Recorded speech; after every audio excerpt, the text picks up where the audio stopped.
Pamulaparthi Venkata Narasimha Rao, PV Narasimha Rao, PV భారతదేశ ప్రధానమంత్రి పదవిని అధిష్ఠించిన మొదటి దక్షిణానీతుడు. ఒకే ఒక్క తెలుగువాడు. పివిగా ప్రసిద్ధుడైన ఆయన బహుభాషావేత్త, రచయిత. భారత ఆర్థిక వ్యవస్థలో విప్లవాత్మకమైన సంస్కరణలకు బీజం వేసి కుంటుతున్న వ్యవస్థను తిరిగి పట్టాలెక్కించిన ఘనత సొంతం చేసుకున్న వ్యక్తి. 1957లో శాసనసభ్యుడిగా రాజకీయ జీవితం ఆరంభించిన పివి రాష్ట్ర మంత్రిగా, ముఖ్యమంత్రిగానే కాకుండా కేంద్ర రాజకీయాల్లో కూడా ప్రవేశించి ప్రధానమంత్రి పదవిని చేపట్టారు. కాంగ్రెస్ నేతృత్వంలో తగిన సంఖ్యాబలం లేని మైనారిటీ ప్రభుత్వాన్ని పూర్తి కాలం పాటు నడిపించడం ఆయన ఘనకార్యం. 10వ భారత ప్రధానమంత్రి, 4వ అప్పటి ఉమ్మడి ఆంధ్రప్రదేశ్ ముఖ్యమంత్రి.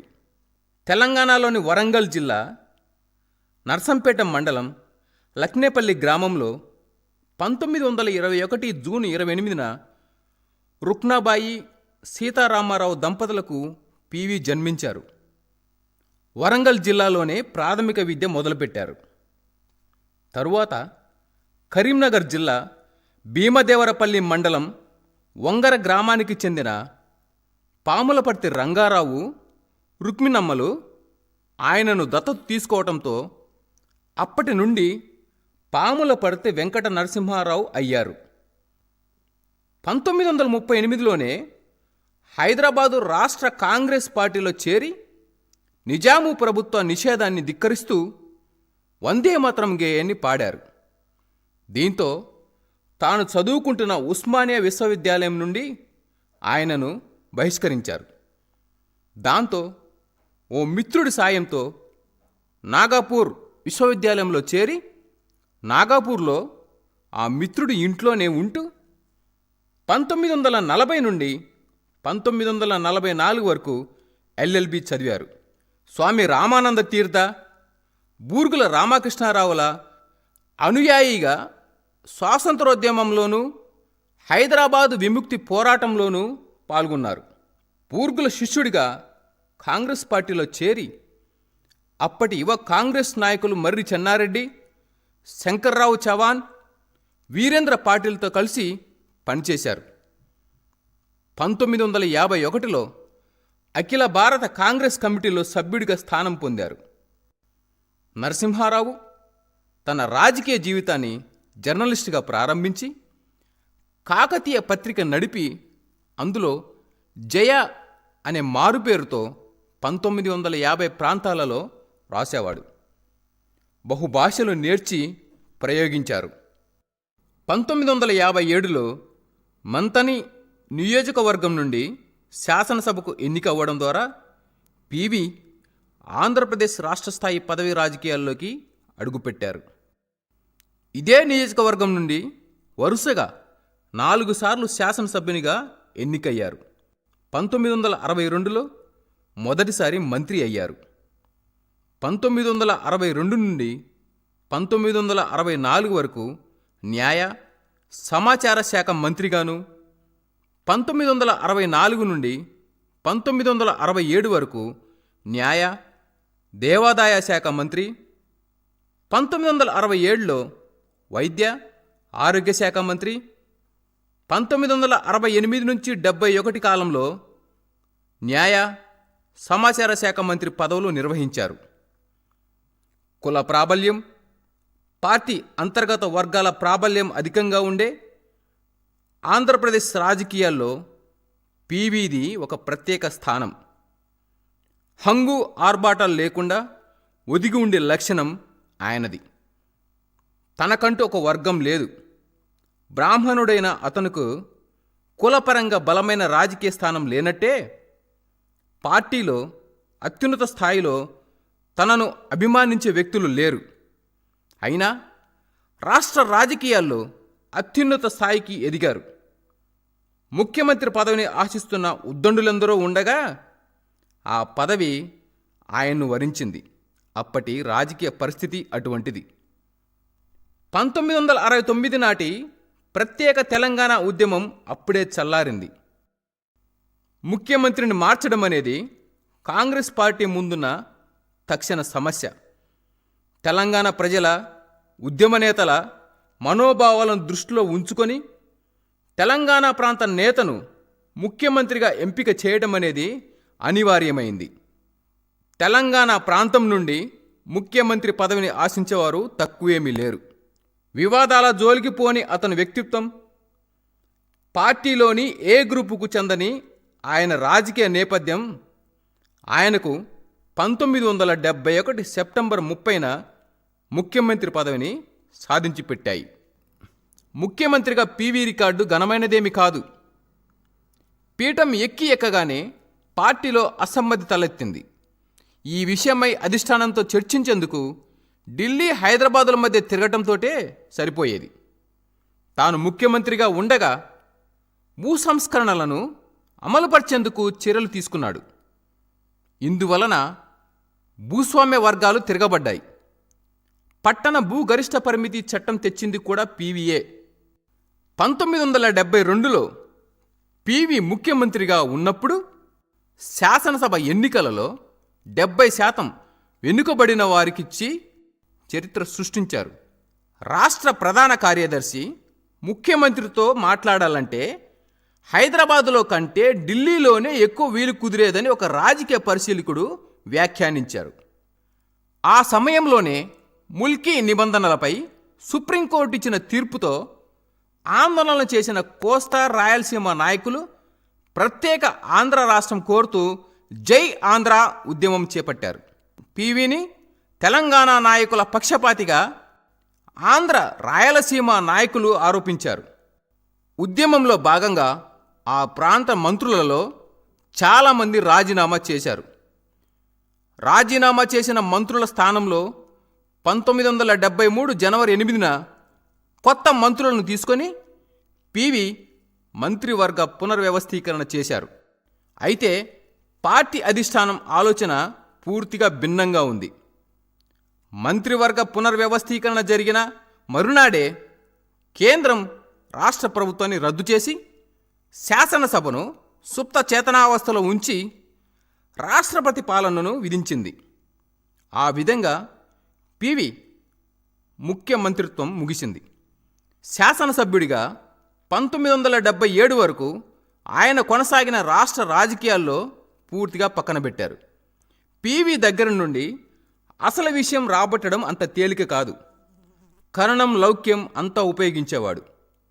ఆగ్రహాన్ని దాచేవాడని ప్రముఖ పాత్రికేయుడు ఇన్నయ్య ఆయన గురించి వ్రాశాడు. శాసనసభలో, లోక్సభలో బాగా సిద్ధపడి వచ్చి మాట్లాడేవారు. అన్ని ప్రశ్నలకు సమాధానం చెప్పేవారు. పీవీ రాజకీయ కార్యస్థలము ఢిల్లీకి మారింది. కాంగ్రెస్ పార్టీ ప్రధాన కార్యదర్శిగా నియమితమయ్యారు. మొదటిసారిగా లోక్సభకు హనుమకొండ స్థానం నుండి ఎన్నికయ్యారు. రెండోసారి మళ్ళీ హనుమకొండ నుండే లోక్సభకు ఎన్నికయ్యారు. మూడోసారి 8వ లోక్సభకు మహారాష్ట్రలోని రాంటెక్ నుండి ఎన్నికయ్యారు. మళ్ళీ రాంటెక్ నుండే 9వ లోక్సభకు ఎన్నికయ్యారు. నంద్యాల లోక్సభ నియోజకవర్గానికి 1991లో జరిగిన ఉప ఎన్నికలలో ఎన్నికై 10వ లోక్సభలో అడుగుపెట్టారు. 1980-89 మధ్య కాలంలో కేంద్రంలో హోంశాఖ, విదేశీ వ్యవహారాల శాఖ, మానవ వనరుల శాఖ, మానవ వనరుల అభివృద్ధి శాఖలను వివిధ సమయాల్లో నిర్వహించారు. 1983 అలీనా దేశాల శిఖరాగ్ర సమావేశంలో స్పానిష్లో మాట్లాడి క్యూబా అధ్యక్షుడు ఫిడెల్ కాస్ట్రోను అబ్బురపరిచారు. ప్రధానమంత్రి పదవి అనుకోకుండా వరించింది. 1991 సార్వత్రిక ఎన్నికల్లో పోటీ చేయకుండా దాదాపుగా రాజకీయ సన్యాసం తీసుకున్నారు. ఆ సమయంలో రాజీవ్ గాంధీ హత్య కారణంగా కాంగ్రెస్ పార్టీకి నాయకుడు లేకుండా పోయాడు. ఆ సమయంలో తనకంటూ ప్రత్యేక గ్రూపు లేని పీవీ అందరికీ ఆమోదయోగ్యుడిగా కనపడ్డారు. దాదాపుగా వానాప్రస్థం నుంచి తిరిగి వచ్చి ప్రధానమంత్రిగా బాధ్యతలు స్వీకరించారు. ఆంధ్రప్రదేశ్లోని నంద్యాల లోక్సభ నియోజకవర్గం నుండి గంగుల ప్రతాపరెడ్డిచే రాజీనామా చేయించి అక్కడి ఉప ఎన్నికలలో గెలిచి పివి లోక్సభలో అడుగుపెట్టారు.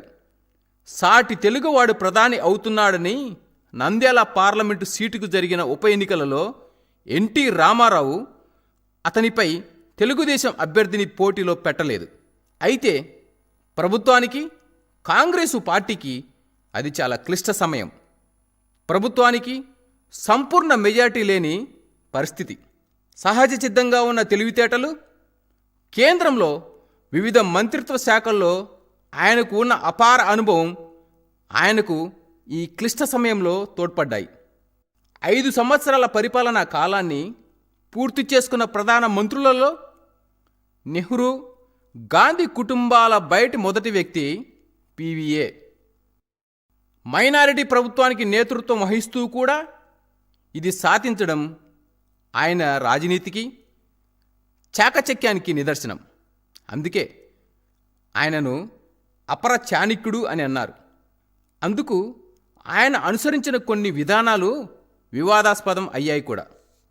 పివి ప్రధానమంత్రిగా ఉన్న కాలంలో భారత రాజకీయ, ఆర్థిక, సామాజిక వ్యవస్థలలో ఎన్నో గొప్ప మలుపులు, పరిణామాలు చోటు చేసుకున్నాయి. ఎన్నో అవినీతి ఆరోపణలు ప్రభుత్వాన్ని, పివిని చుట్టుముట్టాయి. దివాలా తీసే స్థాయికి చేరుకున్న ఆర్థిక వ్యవస్థకు పునరుజ్జీవం కల్పించేందుకు సంస్కరణలకు బీజం వేశారు. తన ఆర్థిక మంత్రి మన్మోహన్ సింగ్కు స్వేచ్ఛనిచ్చి సంస్కరణలకు ఊతమిచ్చారు. ఆ సంస్కరణల పర్యవసానమే ఆ తర్వాత కాలంలో భారత ఆర్థిక వ్యవస్థ సాధించిన అద్భుతమైన అభివృద్ధి. అందుకే పివిని ఆర్థిక సంస్కరణల పితామహుడిగా పేర్కొంటారు. పంజాబు తీవ్రవాదాన్ని విజయవంతంగా అణసివేసిన ఘనత పివి ప్రభుత్వానిదే. కాశ్మీరు తీవ్రవాదులు ప్రముఖులను అపహరించినప్పుడు వారి డిమాండ్లకు లొంగకుండా ప్రముఖులను విడిపించిన ఘనత కూడా పివిదే. ఇజ్రాయెల్తో దౌత్య సంబంధాలు, తీవ్రవాదానికి పాకిస్తాన్ ఇస్తున్న ప్రోత్సాహాన్ని బయటపెట్టి ప్రపంచ దేశాల్లో చర్చకు పెట్టడం, ఆగ్నేయాసియా దేశాలతో సంబంధాలు పెట్టుకోవడం, చైనా, ఇరానులతో సంబంధాలు పెంచుకోవడం వంటివి విదేశీ సంబంధాల్లో పివి ప్రభుత్వం సాధించిన అనేక విజయాల్లో కొన్ని. 1998లో వాజ్పేయి ప్రభుత్వం జరిపిన అణుపరీక్షల కార్యక్రమాన్ని మొదలుపెట్టింది పివి ప్రభుత్వమే. ఆయన కాలంలోనే బాంబు తయారైంది. ఆ విషయాన్ని స్వయంగా వాజ్పేయే ప్రకటించారు. రాజకీయాల్లో తీరిక లేకుండా ఉన్నా పివి తన ఇతర వ్యాసంగాలను వదిలిపెట్టలేదు. తనకు ప్రియమైన సాహిత్య కృషి, కంప్యూటర్ను ఉపయోగించడం వంటి పనులు చేస్తూనే ఉండేవారు. కంప్యూటర్ను ఉపయోగించడంలో పివి ముందంజలో ఉండేవారు. ఆయన చేసిన సాహిత్య కృషికి గుర్తింపుగా సాహిత్య అకాడమీ పురస్కారాన్ని కూడా అందుకున్నారు. ఆయన రచనల్లో ప్రఖ్యాతి చెందినది ఇన్సైడర్ అనే ఆయన ఆత్మకథ. లోపలి మనిషిగా ఇది తెలుగులోకి అనువాదమైంది. నరసింహారావు బహుభాషా కోవిదుడు. ఇంగ్లీషు, హిందీయే కాక అనేక దక్షిణాది భాషలు, మొత్తం 17 భాషలు వచ్చు. కోబాల్, బేసిక్, యునిక్స్, ప్రోగ్రామింగ్ వంటి మెషీన్ భాషల్లో కూడా ప్రవేశం ఉంది. సహస్ర ఫన్ విశ్వనాథ సత్యనారాయణ రాసిన 1000 పడగలకు హిందీ అనువాదం. ఈ పుస్తకానికై పివికి కేంద్ర సాహిత్య అకాడమీ బహుమతి ఇచ్చింది. అబల జీవితం, ఫన్ లక్షత్ కోన్ ఘంతో అనే మరాఠీ పుస్తకానికి తెలుగు అనువాదం. ఇన్సైడర్ ఈయన రచించిన ఆత్మకథాత్మక నవల. దీనిలోని ఘట్టాలకు పివి ముఖ్యమంత్రి పదవి నుంచి దిగిపోయేంత వరకు ఆయన జీవిత ఘట్టాలకు చాలా పోలిక ఉంది. నవలలోని కథానాయక పాత్ర ఆనంద్ పివి నరసింహారావేనని విమర్శకులు భావించారు. ఇందులో జాతీయ స్థాయి నాయకుల పాత్రలు నిజ పాత్రలు పెట్టి రాష్ట్ర నాయకుల పాత్రలకు పేర్లు మార్చారు. ఈ బృహన్నవల వివిధ భాషల్లోకి అనువాదమైంది. తెలుగులోకి లోపలి మనిషిగా అనువాదమైంది. ప్రముఖ రచయిత్రి జయప్రద కవిత్వాన్ని ఆంగ్లంలోకి అనువదించారు. తెలంగాణ సాయుధ పోరాట నేపథ్యంలో గొల్ల రామవ్వ కథ విజయ కలం పేరుతో కాకతీయ పత్రికలో 1949లో ప్రచురితమైంది. 1995లో విస్తృత కథా సంకలనంలో ప్రచురించబడేటప్పుడు కథా రచయిత శ్రీపతి చొరవ పరిశోధనలో ఇది పివి నరసింహారావు రచనగా నిర్ధారణ అయింది. పివి తన జీవితంలో ఎదుర్కొన్న వివాదాలు, అవినీతి ఆరోపణలు దాదాపుగా అన్నీ ఆయన ప్రధానమంత్రిగా ఉన్న కాలంలో జరిగిన సంఘటనల పర్యవసానాలే. 1994లో లోక్సభలో అవిశ్వాస తీర్మాన గండం నుండి తన మైనారిటీ ప్రభుత్వాన్ని గట్టెక్కించడానికి వక్ర మార్గాలను అనుసరించారని విమర్శలు ఉన్నాయి. 1992 డిసెంబర్ 6న అయోధ్యలో బాబరీ మసీదును కూలగొట్టిన సంఘటన ఆయన 5 ఏళ్ల పాలనలోనూ జరిగిన అత్యంత పెద్ద సంఘటన. దాన్ని కాపాడలేకపోవడం ఆయన వైఫల్యాలలో అతి పెద్దది. సాధువులకు, బాబాలకు ఆయన సన్నిహితంగా ఉండేవారు. 5 ఏళ్ల పదవీ కాలంలో అనేక అవినీతి ఆరోపణలను పివి ఎదుర్కొన్నారు. పదవి నుండి దిగిపోయాక కూడా వాటిపై జరిగిన విచారణలు ఆయన్ని వెన్నాడాయి. అయితే ఈ ఆరోపణలన్నీ న్యాయస్థానాలలో వీగిపోయాయి. చివరి కేసు ఆయన మరణానికి సరిగ్గా సంవత్సరం ముందే వీగిపోయింది. చాలా నిరాడంబరంగా జీవించి తన పిల్లలను కూడా ప్రధానమంత్రి కార్యాలయానికి దూరంగా ఉంచి అధికారాన్ని వ్యక్తిగత అవసరాలకు వాడుకొని వ్యక్తి చివరి దశలో కోర్టుల చుట్టూ తిరగడానికి ఆస్తులు అమ్ముకోవాల్సి వచ్చింది. ఆయన ఎదుర్కొన్న అవినీతి ఆరోపణలు: జార్ఖండ్ ముక్తి మోర్చ్ అవినీతి కేసు.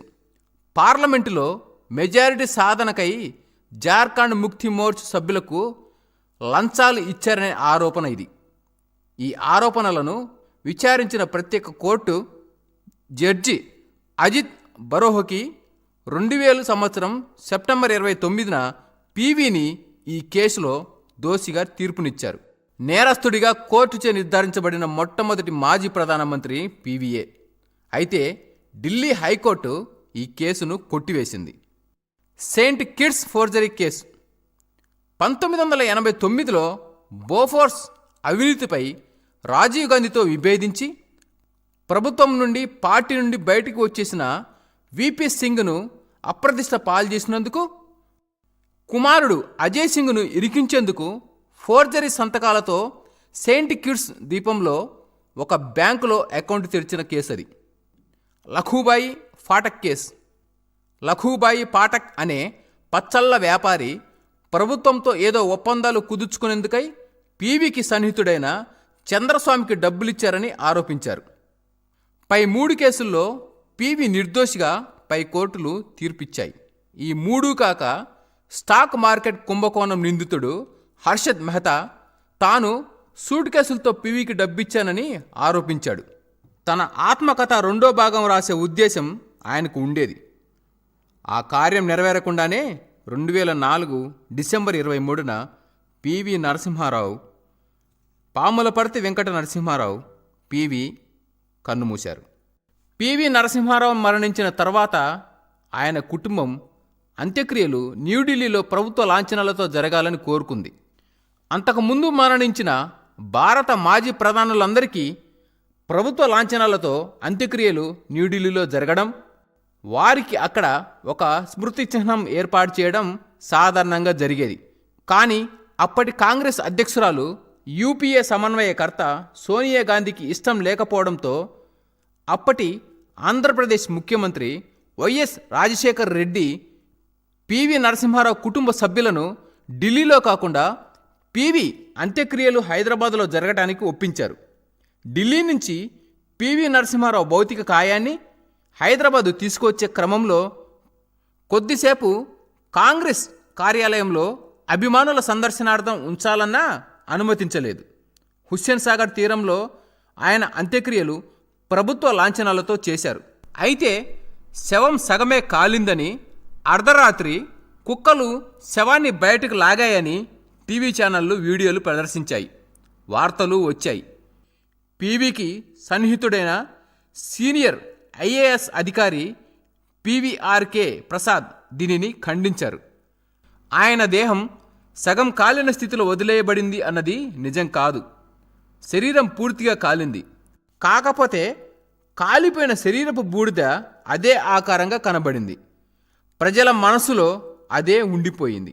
ఏమైనా ఆయన మృతదేహాన్ని బలవంతంగా హైదరాబాద్కు పంపించారని, ఢిల్లీలో కాంగ్రెస్ కార్యాలయంలోకి అడుగుపెట్టనివ్వలేదని ప్రజలందరికీ తెలిసిన విషయమే. పివి శరీరం సగమే కాలిందన్న భావన ఆయనకు జరిగిన అన్యాయం పట్ల ప్రజల ఆగ్రహానికి సూచిక మాత్రమే అని అన్నారు. పివి నరసింహారావు స్మృత్యర్థం హైదరాబాదులో భారతదేశంలోనే అతిపెద్ద ఓ ఫ్లైఓవర్కు పివి నరసింహారావు ఎక్స్ప్రెస్ వే అని పేరు పెట్టారు. అది 19వ తారీఖు 10వ నెల 2009 ప్రారంభమైంది. మెహదీపట్నం నుంచి ఆరంఘర్ వరకు నిర్మించారు. శంషాబాద్ విమానాశ్రయం ప్రయాణికులను దృష్టిలో ఉంచుకొని దీనిని నిర్మించారు. ఇది అప్పటి ముఖ్యమంత్రి వైఎస్ రాజశేఖర రెడ్డి గారిచే ప్రారంభించబడింది.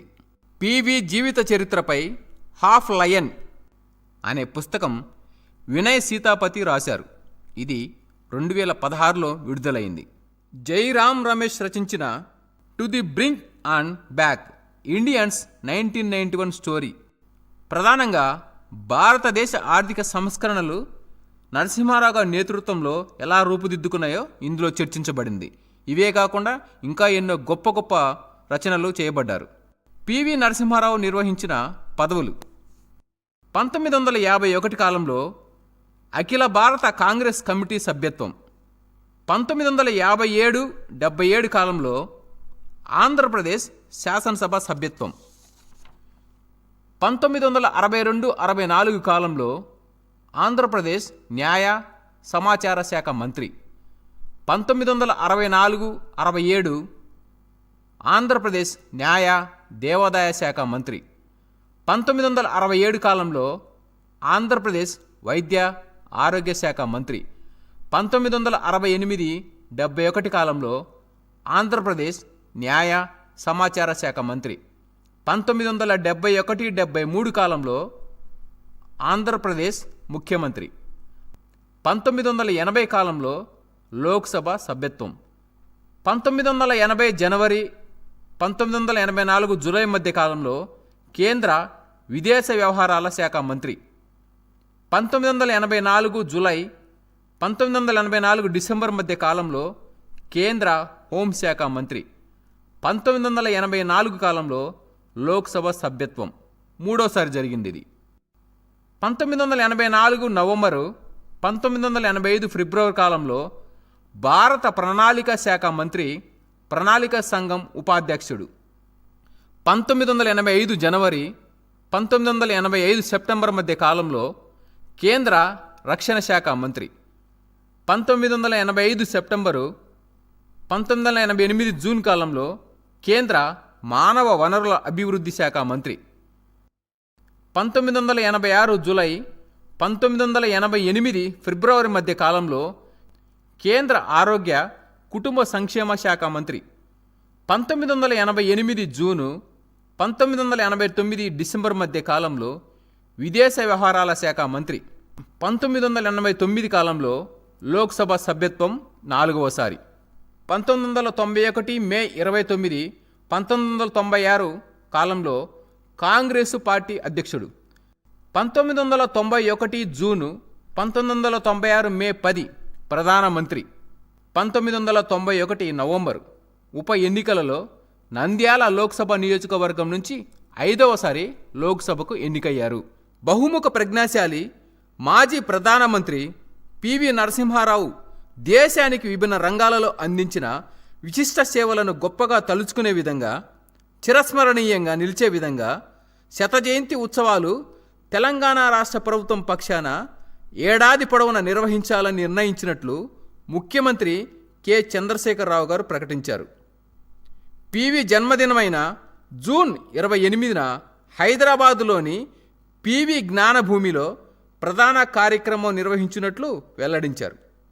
అదే రోజు ప్రపంచవ్యాప్తంగా దాదాపు 50 దేశాల్లో పివి జయంతి వేడుకలు నిర్వహిస్తామని ప్రకటించారు. శత జయంతి ఉత్సవాల నిర్వహణకు తక్షణం 10 కోట్లు కేటాయిస్తున్నట్లు ప్రకటించారు. పివి నరసింహారావు శత జయంతి ఉత్సవాల నిర్వహణకు సంబంధించి ప్రగతి భవన్లో సీఎం ఉన్నత స్థాయి సమీక్షను నిర్వహించారు. ఉత్సవాల committee chairman Shri K Keshava Rao, మంత్రి ఈటెల రాజేందర్, ప్రభుత్వ ముఖ్య సలహాదారు శ్రీ రాజీవ్ శర్మ, సలహాదారు శ్రీ రమణాచారి, ప్రభుత్వ ప్రధాన కార్యదర్శి శ్రీ సోమేష్ కుమార్, అధికార భాష సంఘం అధ్యక్షుడు శ్రీ దేవులపల్లి ప్రభాకర్ రావు, సాంస్కృతిక శాఖ డైరెక్టర్ శ్రీ మామిడి హరికృష్ణ, శ్రీ పివి నరసింహారావు కుమారుడు శ్రీ పివి ప్రభాకర్ రావు, కుమార్తె శ్రీమతి వాణీదేవి, సిఎంఓ ముఖ్య కార్యదర్శి శ్రీ ఎస్ నరసింహారావు తదితరులు పాల్గొన్నారు. పివి నరసింహారావు శత జయంతి ఉత్సవాల నిర్వహణ సందర్భంగా ఏ కార్యక్రమాలు నిర్వహించాలనే విషయంలో సమావేశంలో విస్తృతంగా చర్చించారు. ఈ సందర్భంగా సీఎం ఉత్సవాల నిర్వహణ సందర్భంగా చేయాల్సిన కార్యక్రమాలను నిర్దేశించారు. పివి జన్మదినమైన జూన్ 28న హైదరాబాదులోని పివి జ్ఞానభూమిలో శత జయంతి ఉత్సవాల కార్యక్రమం జరుగుతుంది. ముఖ్యమంత్రి శ్రీ కె చంద్రశేఖరరావు గారు ముఖ్య అతిథిగా పాల్గొంటారు. జూన్ 28న ప్రపంచవ్యాప్తంగా దాదాపు 50 దేశాల్లో పివి జన్మదిన వేడుకలు జరపాలి. పివికి తెలంగాణ రాష్ట్రంతోనే కాకుండా ఆంధ్రప్రదేశ్, మహారాష్ట్ర, ఒరిస్సా తదితర రాష్ట్రాలతో కూడా అనుబంధం ఉంది. దేశవ్యాప్తంగా అనేక మందితో అనుబంధం ఉంది. అనేక మంది అనుచరులు, సహచరులు, అభిమానులు ఉన్నారు. ప్రధానిగా, విదేశాంగ శాఖ మంత్రిగా సేవలందించడం వల్ల విదేశాలలో కూడా ఆయనతో అనుబంధం కలిగిన వారు ఉన్నారు. కాబట్టి పివి జయంతిని రాష్ట్ర, అంతర్రాష్ట్ర, జాతీయ, అంతర్జాతీయ స్థాయిలో నిర్వహించాలి. ఎక్కడ ఏ కార్యక్రమం ఎలా నిర్వహించాలనే విషయంలో కార్యాచరణ రూపొందించాలని చెప్పారు.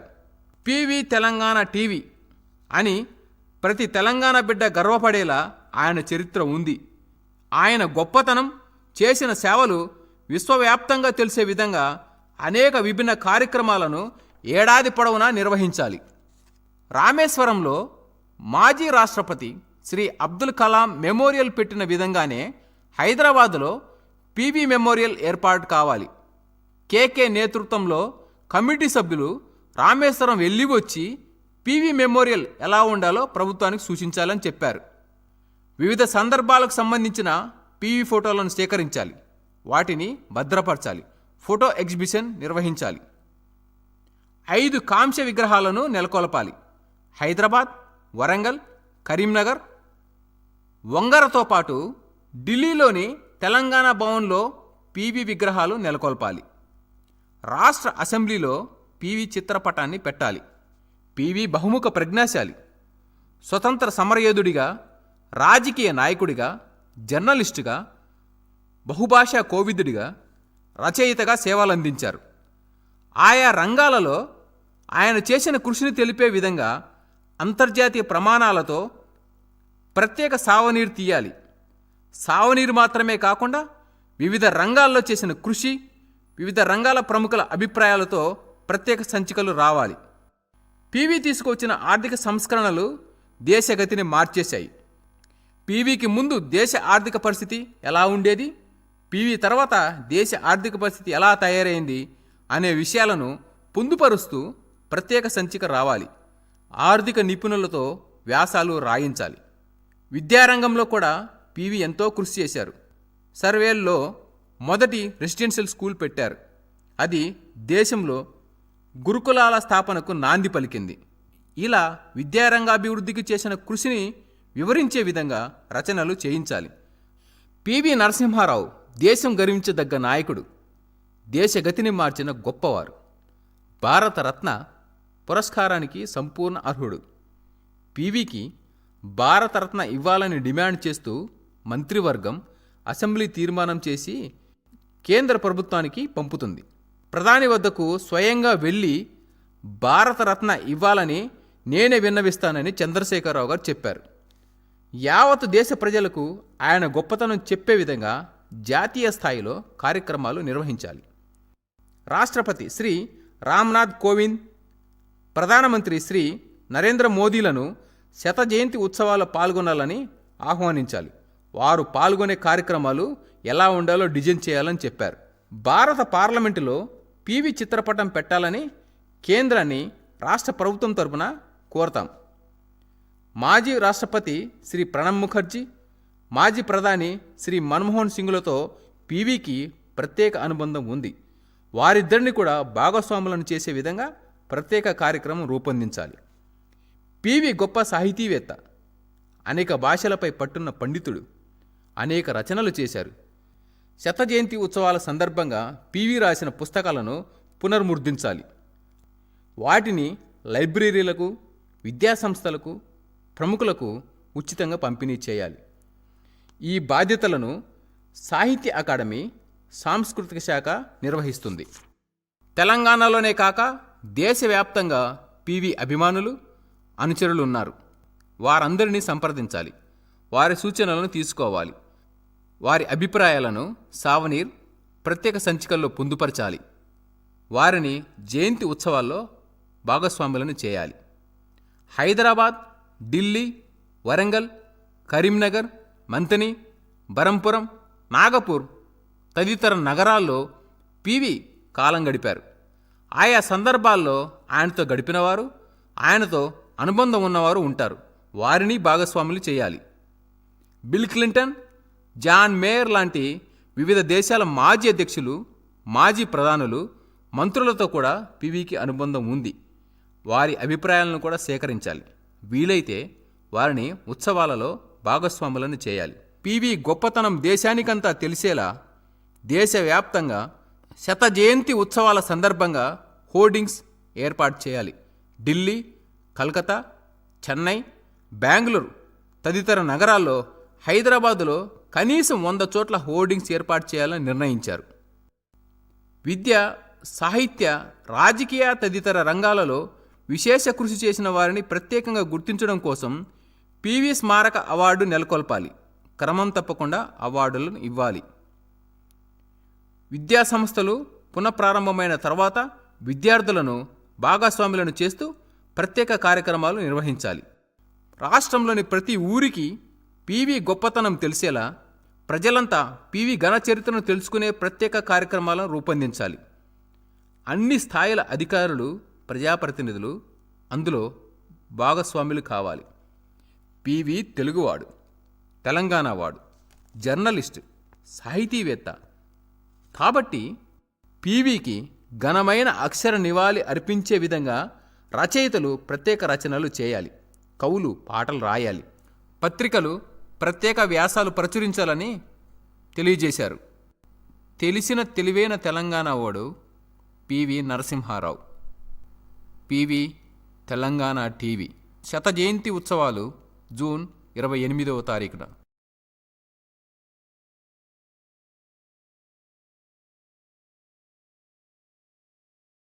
నాథూరాం గాడ్సే, వినాయక వామన్రావు గాడ్సే, లక్ష్మీ గాడ్సే దంపతులకు 1910 మే 19న జన్మించారు రామచంద్ర గాడ్సే అలియాస్ నాథూరాం వినాయక గాడ్సే. ఈయన పుట్టకముందు 3 మగ సంతానం పుట్టి చనిపోయారు. అందువలన 4వ సంతానంగా జన్మించిన రామచంద్ర గారిని అబ్బాయిలా కాకుండా అమ్మాయిల డ్రెస్సులు వేసి పెంచారు. ముక్కుకు ఒక రింగు కుట్టించారు. ముక్కుకు రింగు ఉన్నవారిని నాథు అంటారు. అందుకే ఈయన్ను నాథూరాం అని పిలిచేవారు. తరువాత ఈయనకు ఒక తమ్ముడు జన్మించాడు. అతని పేరు గోపాల గాడ్సే. ఆ తర్వాత నుండి నాథూరాంను కూడా అబ్బాయిల్లా పెంచారు. వీరు మహారాష్ట్రకు చెందిన చట్పవన్ బ్రాహ్మణ కుటుంబానికి చెందినవారు. బ్రాహ్మణ వంశంలో పుట్టినందువలన హిందూయిజం నరనరాన జీర్ణించుకుంది. దానితో పాటు దేశభక్తి రక్తంలో జీర్ణించుకుపోయింది. నాథూరాం గాడ్సే గారికి హిందూ చరిత్ర, హిందూ సంస్కృతి, హిందూ నియమనిష్టలను బాగా అనుసరించేవారు. నాథూరాం గారు బారామతిలో ఉన్న భారతీయ స్కూల్కు చదువు కోసం వెళ్ళారు. అక్కడ 5వ తరగతి వరకు చదువుకున్నారు. ఆ తర్వాత పూణేలో ఉన్న ఇంగ్లీష్ లాంగ్వేజ్ స్కూల్కు వెళ్లారు. ఆ కాలంలోనే గాంధీగారి స్వాతంత్ర ఉద్యమం జోరుగా సాగుతుంది. నాథూరాం గాడ్సే గారు గాంధీజీని విపరీతంగా గౌరవించేవారు. ఆయన అడుగుజాడల్లో నడవాలని అనుకున్నారు. ఆ విధంగా విపరీతమైన ప్రయత్నాలు కూడా చేశారు. ఇంగ్లీష్ లాంగ్వేజ్ స్కూల్లో చదువుతున్నప్పుడే హిందూ నేషనలిస్ట్ ఆర్గనైజేషన్ అయిన ఆర్ఎస్ఎస్ రాష్ట్రీయ స్వయం సేవక్ సంఘ్కి ఆకర్షితుడై స్కూల్ చదువును మధ్యలోనే వదిలేసి ఆర్ఎస్ఎస్లో చేరాలనుకున్నారు. 1932లో ఆర్ఎస్ఎస్లో చేరారు. 10 సంవత్సరాలుగా ఆర్ఎస్ఎస్లో ముఖ్య కార్యకలాపాలలో పాల్గొంటూనే 1942 విజయదశమి రోజు హిందూదల్ అనే ఒక ఆర్గనైజేషను సొంతంగా స్థాపించాడు. ఎప్పుడైతే భారతదేశాన్ని రెండుగా చీల్చడానికి పథకాలు సిద్ధమవుతున్నాయని తెలిసిందో అప్పటినుంచి నాథూరాం వర్గంలో కలవరం మొదలైంది. గాంధీజీ అహింస అహింస అంటూనే దేశాన్ని 2 ముక్కలు చేయడానికి సిద్ధంగా ఉన్నాడు. అలా చెయ్యకపోతే ముస్లింలు తనకు వ్యతిరేకంగా మారతారని దాంతో 1944 జులైలో 2 సార్లు గాంధీజీ హతానికి ప్రణాళికలు రచించారు నాథూరాం వర్గీయులు. కానీ అవి విఫలమయ్యాయి. అందువల్ల ఆర్ఎస్ఎస్ సహాయం కోరాడు నాథూరాం. ఆర్ఎస్ఎస్ అందుకు అంగీకరించలేదు. ఇటువైపు ఆర్ఎస్ఎస్లో కూడా మనస్పర్ధలు రావటంతో 1946లో ఆర్ఎస్ఎస్ నుండి బయటకు వచ్చేశారు నాథూరాం. నిజానికి ఆర్ఎస్ఎస్ మితవాద హిందూ సంస్థ అని గాడ్సే బహిరంగంగానే చెప్పేవారు. ఆ తరువాత హిందూ మహాసభలో చేరాడు. 1948లో హిందూ మహాసభ వారి హిందూ రాష్ట్ర అనే పత్రికకు సంపాదకుడిగా పనిచేశారు. కులాల ప్రాతిపదికన కాకుండా హిందువులందర్నీ ఏకతాటిపై తేవాలని ఆయన నిర్ణయించారు. అదే టైము ఇటు నెహ్రూ ప్రధాని కావాలని ప్రణాళికలు సిద్ధం చేసుకుంటున్నారు. ఇదే టైంలో మహమ్మద్ అలీ జిన్నా కూడా ప్రధాని కావాలనే దురాశతో ముస్లింలకు ప్రత్యేక దేశాన్ని ఇవ్వాలనే డిమాండ్ను తెరపైకి తెచ్చారు. ముస్లింలు చెప్పినట్టు వాళ్లకు ప్రత్యేక దేశం ఇవ్వకపోతే మహమ్మద్ జిన్నా తనకు పెద్ద తలకాయ నొప్పిగా మారతాడని, దాంతో ప్రధాన పదవి రాదేమోనని నెహ్రూ భయం. కాబట్టి గాంధీ నెహ్రూలు కలిసి భారత్ను 2 ముక్కలుగా చేయటానికి మంతనాలు చేశారు. ఒప్పందాల మీద సంతకాలు కూడా జరిగాయి. అప్పటి వైస్రాయ్ లార్డ్ వేవెల్ ఆధ్వర్యంలో 1947 ఆగస్టు 14 రాత్రి గాడ్సే భయపడుతున్నట్టు భారత్ పాకులు ఏర్పడ్డాయి. నాథూరాం గాడ్సే అతని వర్గం భరించలేకపోయాయి. పాకిస్తాన్కు ఇవ్వవలసిన నిధుల కోసం గాంధీజీ ఆమరణ నిరాహార దీక్ష చేయటంతో ఎలాగైనా గాంధీని చంపాలని గాడ్సే, నారాయణ ఆప్టేలతో పాటు చావర్కర్, విష్ణు కార్కరే, గాడ్సే తమ్ముడు గోపాల గాడ్సే, మదన్లాల్ బహ్వా, దిగంబర్ భట్గే, ఇంకా మన తెలుగువారైన శంకర్ కృష్ణయ్య గారు నిర్ణయించుకున్నారు.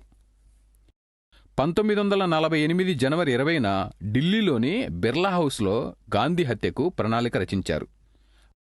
పథకం ప్రకారం గాంధీ ప్రసంగిస్తున్న సర్వెంట్ క్వార్టర్స్ నుంచి కాల్పులు జరపాలని ప్రణాళికలు రచించాడు దిగంబర్ భట్గే. కాని కుదరలేదు. దాంతో ప్లాన్ బి ప్రకారం కిటికీ నుంచి బాంబు విసురుదామనుకున్నారు. అది కూడా ఫెయిల్ అయింది. దాంతో జనవరి 30న చంపడానికి మళ్లీ పథకం రచించారు. ఈసారి ఇటలీ నుంచి 4th గ్వాలియర్ ఇన్ఫ్రాంట్రా 3కి చెందిన 2 తుపాకులు తెప్పించారు. అవి మొదట జగదీష్ ప్రసాద్ గోయల్ చేరాయి. వాటిల్లో ఒకదానిని ఉదయ్ చంద్కు ఇచ్చారు, మరొకదానిని నాథూరాం గాడ్సేకి ఇచ్చారు.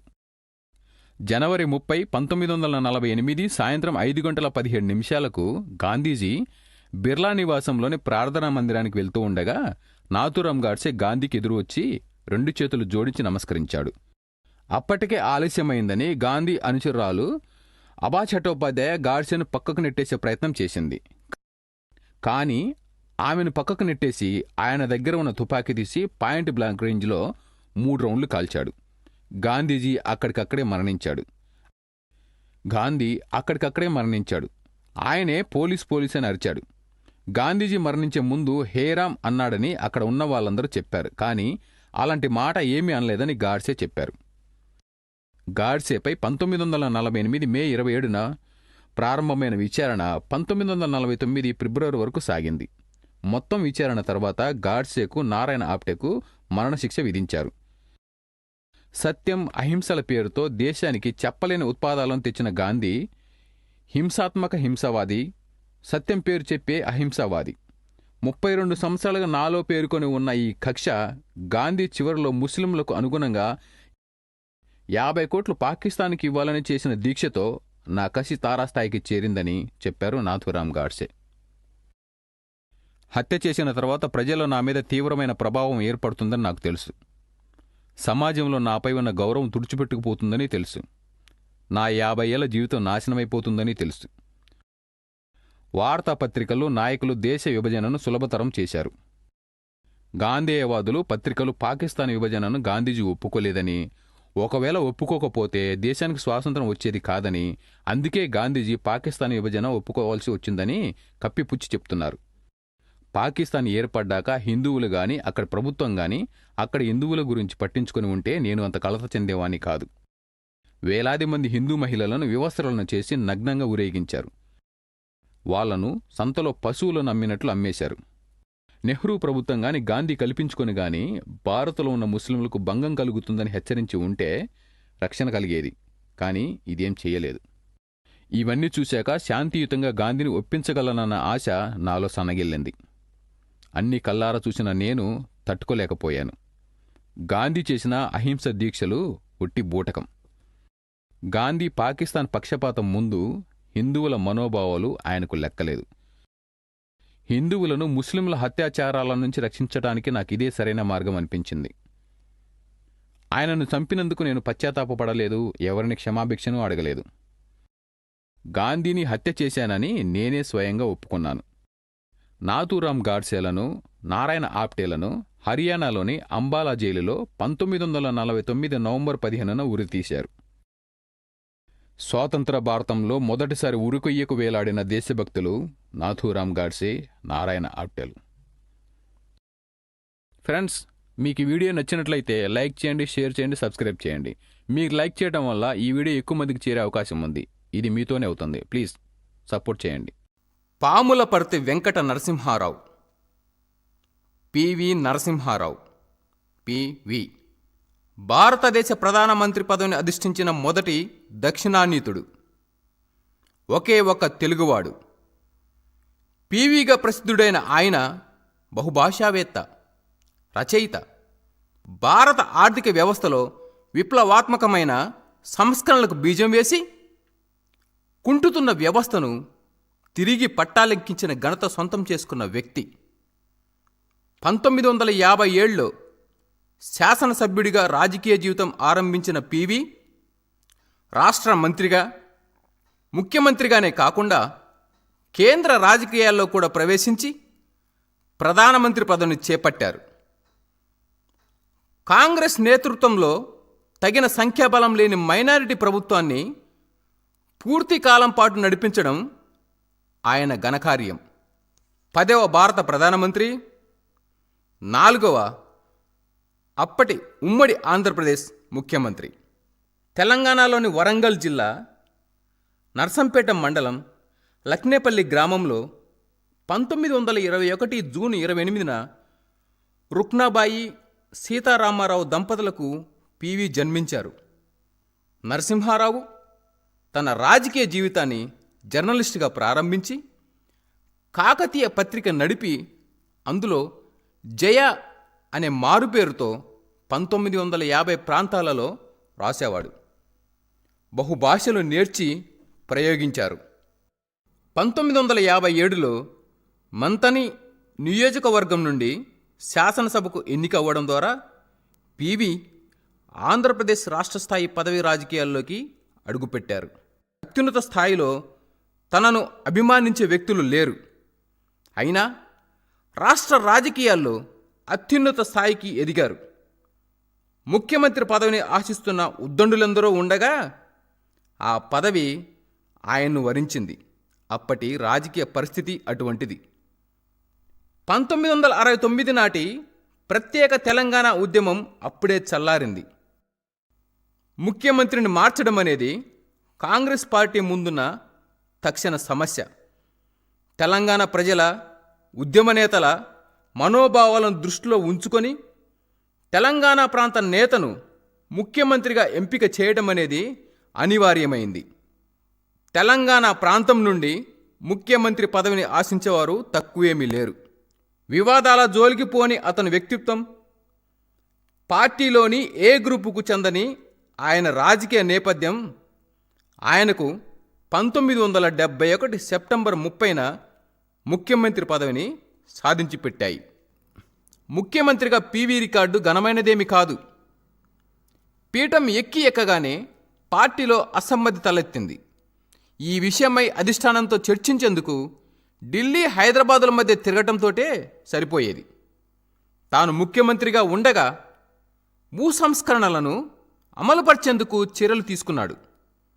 ఇందువలన భూస్వామ్య వర్గాలు తిరగబడ్డాయి. పట్టణ భూగరిష్ట పరిమితి చట్టం తెచ్చింది కూడా పీవీయే. 1972లో పివి ముఖ్యమంత్రిగా ఉన్నప్పుడు శాసనసభ ఎన్నికలలో 70% వెనుకబడిన వారికిచ్చి చరిత్ర సృష్టించారు. రాష్ట్ర ప్రధాన కార్యదర్శి ముఖ్యమంత్రితో మాట్లాడాలంటే హైదరాబాదులో కంటే ఢిల్లీలోనే ఎక్కువ వీలు కుదిరేదని ఒక రాజకీయ పరిశీలకుడు వ్యాఖ్యానించారు. ఆ సమయంలోనే ముల్కీ నిబంధనలపై సుప్రీంకోర్టు ఇచ్చిన తీర్పుతో ఆందోళన చేసిన కోస్తా రాయలసీమ నాయకులు ప్రత్యేక ఆంధ్ర రాష్ట్రం కోరుతూ జై ఆంధ్ర ఉద్యమం చేపట్టారు. పివిని తెలంగాణ నాయకుల పక్షపాతిగా ఆంధ్ర రాయలసీమ నాయకులు ఆరోపించారు. ఉద్యమంలో భాగంగా ఆ ప్రాంత మంత్రులలో చాలామంది రాజీనామా చేశారు. రాజీనామా చేసిన మంత్రుల స్థానంలో 1973 జనవరి 8న కొత్త మంత్రులను తీసుకొని పివి మంత్రివర్గ పునర్వ్యవస్థీకరణ చేశారు. అయితే పార్టీ అధిష్టానం ఆలోచన పూర్తిగా భిన్నంగా ఉంది. మంత్రివర్గ పునర్వ్యవస్థీకరణ జరిగిన మరునాడే కేంద్రం రాష్ట్ర ప్రభుత్వాన్ని రద్దు చేసి శాసనసభను సుప్త చేతనావస్థలో ఉంచి రాష్ట్రపతి పాలనను విధించింది. ఆ విధంగా పివి ముఖ్యమంత్రిత్వం ముగిసింది. శాసనసభ్యుడిగా 1977 వరకు ఆయన కొనసాగిన రాష్ట్ర రాజకీయాల్లో పూర్తిగా పక్కన పెట్టారు. పివి దగ్గర నుండి అసలు విషయం రాబట్టడం అంత తేలిక కాదు. కరణం లౌక్యం అంతా ఉపయోగించేవాడు. ఆగ్రహాన్ని దాచేవాడని ప్రముఖ పాత్రికేయుడు ఇన్నయ్య ఆయన గురించి వ్రాశాడు. శాసనసభలో లోక్సభలో బాగా సిద్ధపడి వచ్చి మాట్లాడేవారు. అన్ని ప్రశ్నలకు సమాధానం చెప్పేవారు. పివి రాజకీయ కార్యస్థలము ఢిల్లీకి మారింది. కాంగ్రెస్ పార్టీ ప్రధాన కార్యదర్శిగా నియమితమయ్యారు. మొదటిసారిగా లోక్సభకు హనుమకొండ స్థానం నుండి ఎన్నికయ్యారు. రెండోసారి మళ్ళీ హనుమకొండ నుండే లోక్సభకు ఎన్నికయ్యారు.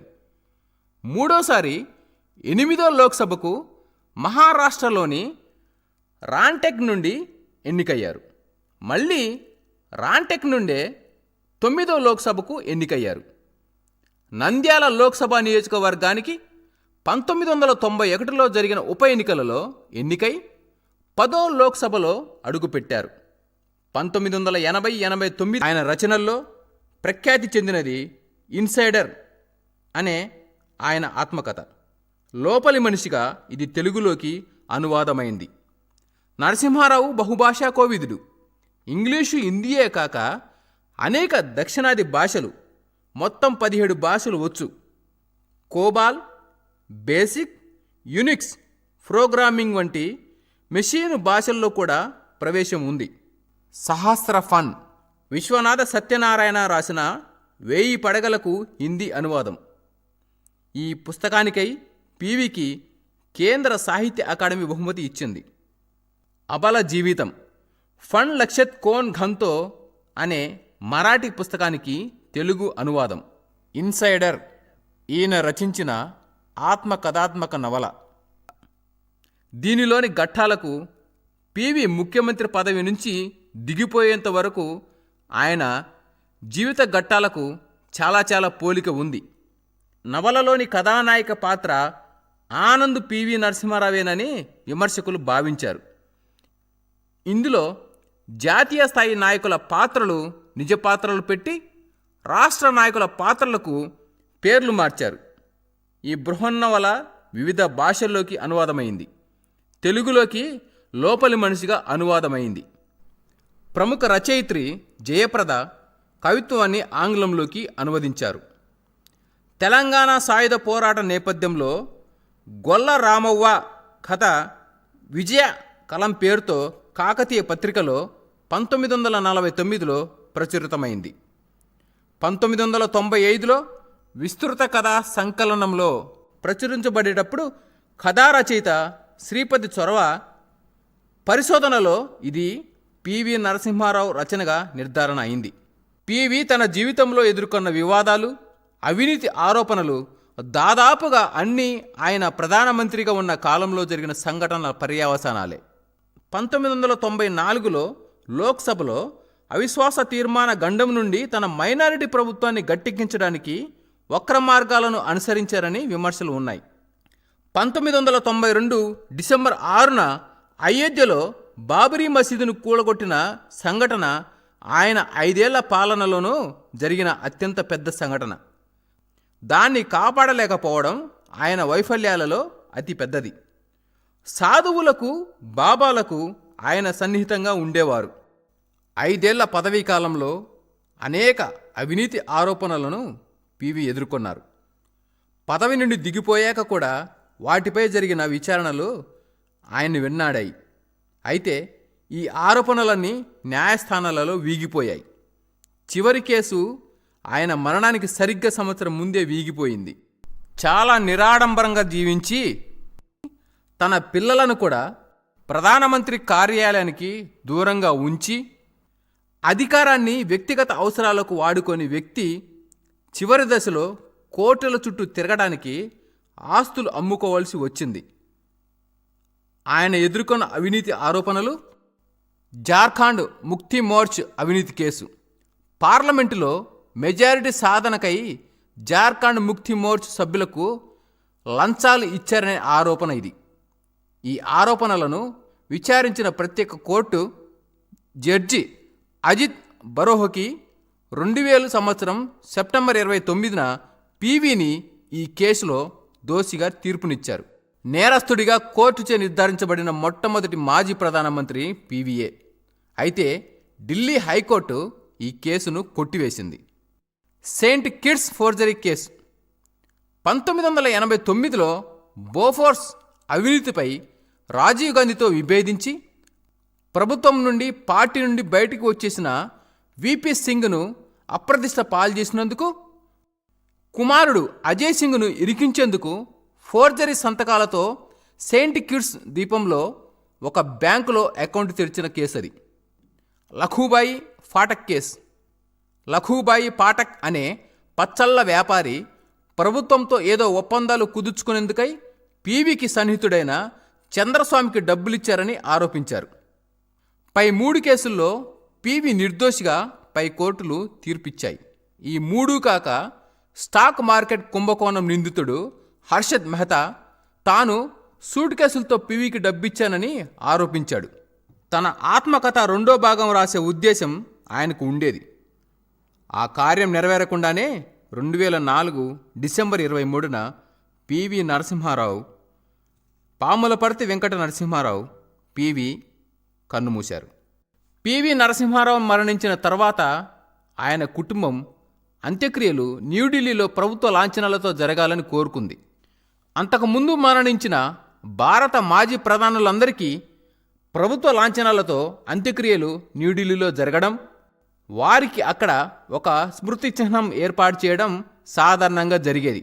కానీ అప్పటి కాంగ్రెస్ అధ్యక్షురాలు, యూపీఏ సమన్వయకర్త సోనియా గాంధీకి ఇష్టం లేకపోవడంతో అప్పటి ఆంధ్రప్రదేశ్ ముఖ్యమంత్రి వైఎస్ రాజశేఖర్ రెడ్డి పివి నరసింహారావు కుటుంబ సభ్యులను ఢిల్లీలో కాకుండా పివి అంత్యక్రియలు హైదరాబాదులో జరగడానికి ఒప్పించారు. ఢిల్లీ నుంచి పివి నరసింహారావు భౌతిక కాయాన్ని హైదరాబాదు తీసుకొచ్చే క్రమంలో కొద్దిసేపు కాంగ్రెస్ కార్యాలయంలో అభిమానుల సందర్శనార్థం ఉంచాలన్నా అనుమతించలేదు. హుస్సేన్ సాగర్ తీరంలో ఆయన అంత్యక్రియలు ప్రభుత్వ లాంఛనాలతో చేశారు. అయితే శవం సగమే కాలిందని, అర్ధరాత్రి కుక్కలు శవాన్ని బయటకు లాగాయని టీవీ ఛానళ్లు వీడియోలు ప్రదర్శించాయి. వార్తలు వచ్చాయి. పివికి సన్నిహితుడైన సీనియర్ ఐఏఎస్ అధికారి పివిఆర్కే ప్రసాద్ దీనిని ఖండించారు. ఆయన దేహం సగం కాలిన స్థితిలో వదిలేయబడింది అన్నది నిజం కాదు. శరీరం పూర్తిగా కాలింది. కాకపోతే కాలిపోయిన శరీరపు బూడిద అదే ఆకారంగా కనబడింది. ప్రజల మనసులో అదే ఉండిపోయింది. ఏమైనా ఆయన మృతదేహాన్ని బలవంతంగా హైదరాబాద్కు పంపించారని, ఢిల్లీలో కాంగ్రెస్ కార్యాలయంలోకి అడుగుపెట్టనివ్వలేదని ప్రజలందరికీ తెలిసిన విషయమే.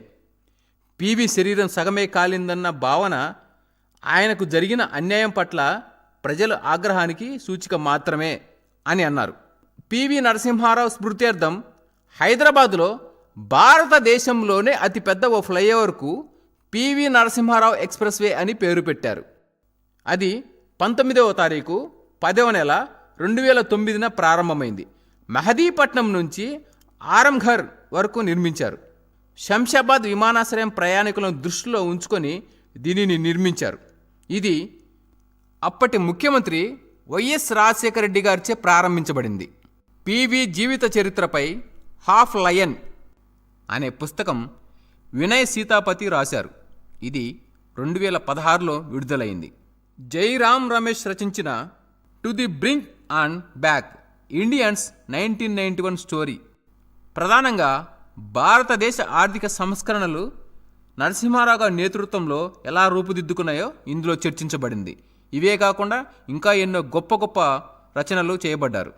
పివి నరసింహారావు నిర్వహించిన పదవులు: 1951 కాలంలో అఖిల భారత కాంగ్రెస్ కమిటీ సభ్యత్వం, 1957-77 కాలంలో ఆంధ్రప్రదేశ్ శాసనసభ సభ్యత్వం, 1962-64 కాలంలో ఆంధ్రప్రదేశ్ న్యాయ సమాచార శాఖ మంత్రి, 1964-67 ఆంధ్రప్రదేశ్ న్యాయ దేవాదాయ శాఖ మంత్రి, 1967 కాలంలో ఆంధ్రప్రదేశ్ వైద్య ఆరోగ్య శాఖ మంత్రి, 1968-71 కాలంలో ఆంధ్రప్రదేశ్ న్యాయ సమాచార శాఖ మంత్రి, 1971-73 కాలంలో ఆంధ్రప్రదేశ్ ముఖ్యమంత్రి, 1980 కాలంలో లోక్సభ సభ్యత్వం, 1980 జనవరి 1984 జూలై మధ్య కాలంలో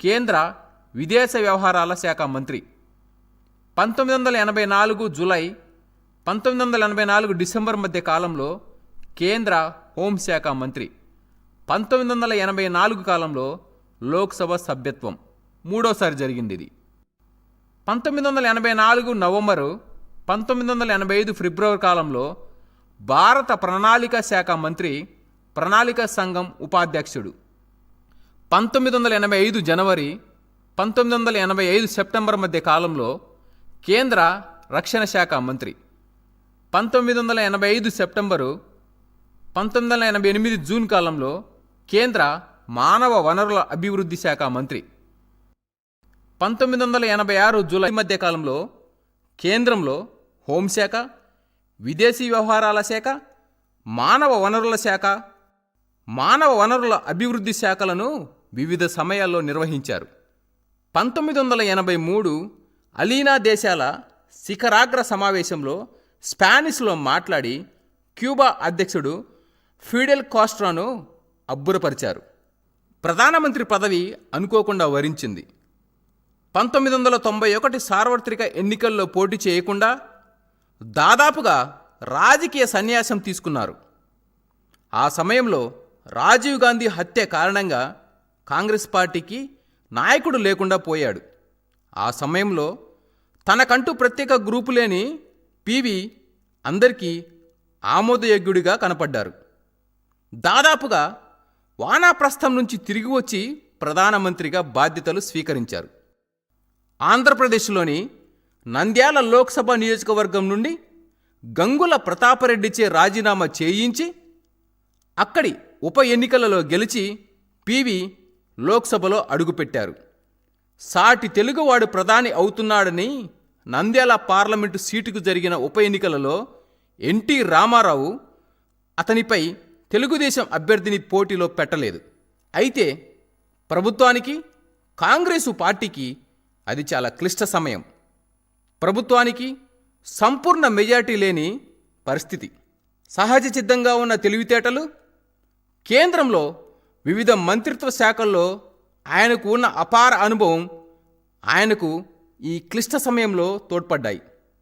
5 సంవత్సరాల పరిపాలనా కాలాన్ని పూర్తి చేసుకున్న ప్రధాన మంత్రులలో నెహ్రూ, గాంధీ కుటుంబాల బయటి మొదటి వ్యక్తి పివిఏ. మైనారిటీ ప్రభుత్వానికి నేతృత్వం వహిస్తూ కూడా ఇది సాధించడం ఆయన రాజనీతికి, చాకచక్యానికి నిదర్శనం. అందుకే ఆయనను అపర చాణక్యుడు అని అన్నారు. అందుకు ఆయన అనుసరించిన కొన్ని విధానాలు వివాదాస్పదం అయ్యాయి కూడా. పివి ప్రధానమంత్రిగా ఉన్న కాలంలో భారత రాజకీయ, ఆర్థిక, సామాజిక వ్యవస్థలలో ఎన్నో గొప్ప మలుపులు, పరిణామాలు చోటు చేసుకున్నాయి. ఎన్నో అవినీతి ఆరోపణలు ప్రభుత్వాన్ని, పివిని చుట్టుముట్టాయి.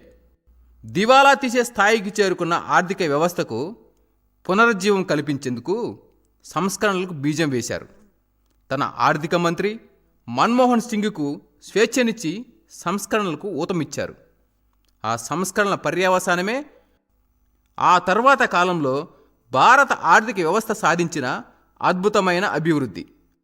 అందుకే పివిని ఆర్థిక సంస్కరణల పితామహుడిగా పేర్కొంటారు. పంజాబు తీవ్రవాదాన్ని విజయవంతంగా అణసివేసిన ఘనత పివి ప్రభుత్వానిదే. కాశ్మీరు తీవ్రవాదులు ప్రముఖులను అపహరించినప్పుడు వారి డిమాండ్లకు లొంగకుండా ప్రముఖులను విడిపించిన ఘనత కూడా పివిదే. ఇజ్రాయెల్తో దౌత్య సంబంధాలు, తీవ్రవాదానికి పాకిస్తాన్ ఇస్తున్న ప్రోత్సాహాన్ని బయటపెట్టి ప్రపంచ దేశాల్లో చర్చకు పెట్టడం, ఆగ్నేయాసియా దేశాలతో సంబంధాలు పెట్టుకోవడం, చైనా, ఇరానులతో సంబంధాలు పెంచుకోవడం వంటివి విదేశీ సంబంధాల్లో పివి ప్రభుత్వం సాధించిన అనేక విజయాల్లో కొన్ని. 1998లో వాజ్పేయి ప్రభుత్వం జరిపిన అణుపరీక్షల కార్యక్రమాన్ని మొదలుపెట్టింది పివి ప్రభుత్వమే. ఆయన కాలంలోనే బాంబు తయారైంది. ఆ విషయాన్ని స్వయంగా వాజ్పేయే ప్రకటించారు. రాజకీయాల్లో తీరిక లేకుండా ఉన్నా పివి తన ఇతర వ్యాసంగాలను వదిలిపెట్టలేదు. తనకు ప్రియమైన సాహిత్య కృషి, కంప్యూటర్లను ఉపయోగించడం వంటి పనులు చేస్తూనే ఉండేవారు. కంప్యూటర్ను ఉపయోగించడంలో పివి ముందంజలో ఉండేవారు. ఆయన చేసిన సాహిత్య కృషికి గుర్తింపుగా సాహిత్య అకాడమీ పురస్కారాన్ని కూడా అందుకున్నారు. 1988 ఫిబ్రవరి మధ్య కాలంలో కేంద్ర ఆరోగ్య, కుటుంబ సంక్షేమ శాఖ మంత్రి, 1988 జూను, 1989 డిసెంబర్ మధ్య కాలంలో విదేశ వ్యవహారాల శాఖ మంత్రి, 1989 కాలంలో లోక్సభ సభ్యత్వం 4వసారి, 1991 మే 29, 1996 కాలంలో కాంగ్రెసు పార్టీ అధ్యక్షుడు, 1991 జూను, 1996 మే 10 ప్రధానమంత్రి, 1991 నవంబరు ఉప ఎన్నికలలో నంద్యాల లోక్సభ నియోజకవర్గం నుంచి 5వసారి లోక్సభకు ఎన్నికయ్యారు. బహుముఖ ప్రజ్ఞాశాలి మాజీ ప్రధానమంత్రి పివి నరసింహారావు దేశానికి విభిన్న రంగాలలో అందించిన విశిష్ట సేవలను గొప్పగా తలుచుకునే విధంగా, చిరస్మరణీయంగా నిలిచే విధంగా 100వ జయంతి ఉత్సవాలు తెలంగాణ రాష్ట్ర ప్రభుత్వం పక్షాన ఏడాది పొడవునా నిర్వహించాలని నిర్ణయించినట్లు ముఖ్యమంత్రి కె చంద్రశేఖరరావు గారు ప్రకటించారు. పివి జన్మదినమైన జూన్ 28న హైదరాబాదులోని పివి జ్ఞానభూమిలో ప్రధాన కార్యక్రమం నిర్వహించినట్లు వెల్లడించారు. అదే రోజు ప్రపంచవ్యాప్తంగా దాదాపు 50 దేశాల్లో పివి జయంతి వేడుకలు నిర్వహిస్తామని ప్రకటించారు. 100వ జయంతి ఉత్సవాల నిర్వహణకు తక్షణం 10 కోట్లు కేటాయిస్తున్నట్లు ప్రకటించారు. పివి నరసింహారావు 100వ జయంతి ఉత్సవాల నిర్వహణకు సంబంధించి ప్రగతి భవన్లో సీఎం ఉన్నత స్థాయి సమీక్షను నిర్వహించారు. ఉత్సవాల committee chairman Shri K Keshava Rao, మంత్రి ఈటెల రాజేందర్, ప్రభుత్వ ముఖ్య సలహాదారు శ్రీ రాజీవ్ శర్మ, సలహాదారు శ్రీ రమణాచారి, ప్రభుత్వ ప్రధాన కార్యదర్శి శ్రీ సోమేష్ కుమార్, అధికార భాష సంఘం అధ్యక్షుడు శ్రీ దేవులపల్లి ప్రభాకర్ రావు, సాంస్కృతిక శాఖ డైరెక్టర్ శ్రీ మామిడి హరికృష్ణ, శ్రీ పివి నరసింహారావు కుమారుడు శ్రీ పివి ప్రభాకర్ రావు, కుమార్తె శ్రీమతి వాణీదేవి, సీఎంఓ ముఖ్య కార్యదర్శి శ్రీ ఎస్ నరసింగరావు తదితరులు పాల్గొన్నారు. పివి నరసింహారావు 100వ జయంతి ఉత్సవాల నిర్వహణ సందర్భంగా ఏ కార్యక్రమాలు నిర్వహించాలనే విషయంలో సమావేశంలో విస్తృతంగా చర్చించారు. ఈ సందర్భంగా సీఎం ఉత్సవాల నిర్వహణ సందర్భంగా చేయాల్సిన కార్యక్రమాలను నిర్దేశించారు. పివి జన్మదినమైన జూన్ 28న హైదరాబాదులోని పివి జ్ఞానభూమిలో శత జయంతి ఉత్సవాల కార్యక్రమం జరుగుతుంది. ముఖ్యమంత్రి శ్రీ కె చంద్రశేఖరరావు గారు ముఖ్య అతిథిగా పాల్గొంటారు. జూన్ 28న ప్రపంచవ్యాప్తంగా దాదాపు 50 దేశాల్లో పివి జన్మదిన వేడుకలు జరపాలి. పివికి తెలంగాణ రాష్ట్రంతోనే కాకుండా ఆంధ్రప్రదేశ్, మహారాష్ట్ర, ఒరిస్సా తదితర రాష్ట్రాలతో కూడా అనుబంధం ఉంది. దేశవ్యాప్తంగా అనేక మందితో అనుబంధం ఉంది. అనేక మంది అనుచరులు, సహచరులు, అభిమానులు ఉన్నారు. ప్రధానిగా, విదేశాంగ శాఖ మంత్రిగా సేవలందించడం వల్ల విదేశాలలో కూడా ఆయనతో అనుబంధం కలిగిన వారు ఉన్నారు. కాబట్టి పివి జయంతిని రాష్ట్ర, అంతర్రాష్ట్ర, జాతీయ, అంతర్జాతీయ స్థాయిలో నిర్వహించాలి. ఎక్కడ ఏ కార్యక్రమం ఎలా నిర్వహించాలనే విషయంలో కార్యాచరణ రూపొందించాలని చెప్పారు. పివి తెలంగాణ టీవీ అని ప్రతి తెలంగాణ బిడ్డ గర్వపడేలా ఆయన చరిత్ర ఉంది. ఆయన గొప్పతనం, చేసిన సేవలు విశ్వవ్యాప్తంగా తెలిసే విధంగా అనేక విభిన్న కార్యక్రమాలను ఏడాది పొడవునా నిర్వహించాలి. రామేశ్వరంలో మాజీ రాష్ట్రపతి శ్రీ అబ్దుల్ కలాం మెమోరియల్ పెట్టిన విధంగానే హైదరాబాదులో పివి మెమోరియల్ ఏర్పాటు కావాలి. కేకే నేతృత్వంలో కమిటీ సభ్యులు రామేశ్వరం వెళ్ళి వచ్చి పివి మెమోరియల్ ఎలా ఉండాలో ప్రభుత్వానికి సూచించాలని చెప్పారు. వివిధ సందర్భాలకు సంబంధించిన పివి ఫోటోలను సేకరించాలి, వాటిని భద్రపరచాలి, ఫోటో ఎగ్జిబిషన్ నిర్వహించాలి. 5 కాంస్య విగ్రహాలను నెలకొల్పాలి. హైదరాబాద్, వరంగల్, కరీంనగర్, వంగరతో పాటు ఢిల్లీలోని తెలంగాణ భవన్లో పివి విగ్రహాలు నెలకొల్పాలి. రాష్ట్ర అసెంబ్లీలో పివి చిత్రపటాన్ని పెట్టాలి. పివి బహుముఖ ప్రజ్ఞాశాలి. స్వతంత్ర సమరయోధుడిగా, రాజకీయ నాయకుడిగా, జర్నలిస్టుగా, బహుభాషా కోవిదుడిగా, రచయితగా సేవలందించారు. ఆయా రంగాలలో ఆయన చేసిన కృషిని తెలిపే విధంగా అంతర్జాతీయ ప్రమాణాలతో ప్రత్యేక సావనీరు తీయాలి. సావనీరు మాత్రమే కాకుండా వివిధ రంగాల్లో చేసిన కృషి, వివిధ రంగాల ప్రముఖుల అభిప్రాయాలతో ప్రత్యేక సంచికలు రావాలి. పివి తీసుకొచ్చిన ఆర్థిక సంస్కరణలు దేశగతిని మార్చేశాయి. పివికి ముందు దేశ ఆర్థిక పరిస్థితి ఎలా ఉండేది, పివి తర్వాత దేశ ఆర్థిక పరిస్థితి ఎలా తయారైంది అనే విషయాలను పొందుపరుస్తూ ప్రత్యేక సంచిక రావాలి. ఆర్థిక నిపుణులతో వ్యాసాలు రాయించాలి. విద్యారంగంలో కూడా పివి ఎంతో కృషి చేశారు. సర్వేల్లో మొదటి రెసిడెన్షియల్ స్కూల్ పెట్టారు. అది దేశంలో గురుకులాల స్థాపనకు నాంది పలికింది. ఇలా విద్యారంగాభివృద్ధికి చేసిన కృషిని వివరించే విధంగా రచనలు చేయించాలి. పివి నరసింహారావు దేశం గర్వించదగ్గ నాయకుడు, దేశగతిని మార్చిన గొప్పవారు. భారతరత్న పురస్కారానికి సంపూర్ణ అర్హుడు. పివికి భారతరత్న ఇవ్వాలని డిమాండ్ చేస్తూ మంత్రివర్గం అసెంబ్లీ తీర్మానం చేసి కేంద్ర ప్రభుత్వానికి పంపుతుంది. ప్రధాని వద్దకు స్వయంగా వెళ్ళి భారతరత్న ఇవ్వాలని నేనే విన్నవిస్తానని చంద్రశేఖరరావు గారు చెప్పారు. యావత్ దేశ ప్రజలకు ఆయన గొప్పతనం చెప్పే విధంగా జాతీయ స్థాయిలో కార్యక్రమాలు నిర్వహించాలి. రాష్ట్రపతి శ్రీ రామ్నాథ్ కోవింద్, ప్రధానమంత్రి శ్రీ నరేంద్ర మోదీలను శత జయంతి ఉత్సవాల్లో పాల్గొనాలని ఆహ్వానించాలి. వారు పాల్గొనే కార్యక్రమాలు ఎలా ఉండాలో డిజైన్ చేయాలని చెప్పారు.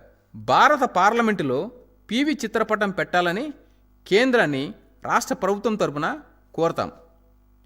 మాజీ రాష్ట్రపతి శ్రీ ప్రణబ్ ముఖర్జీ, మాజీ ప్రధాని శ్రీ మన్మోహన్ సింగ్లతో పివికి ప్రత్యేక అనుబంధం ఉంది.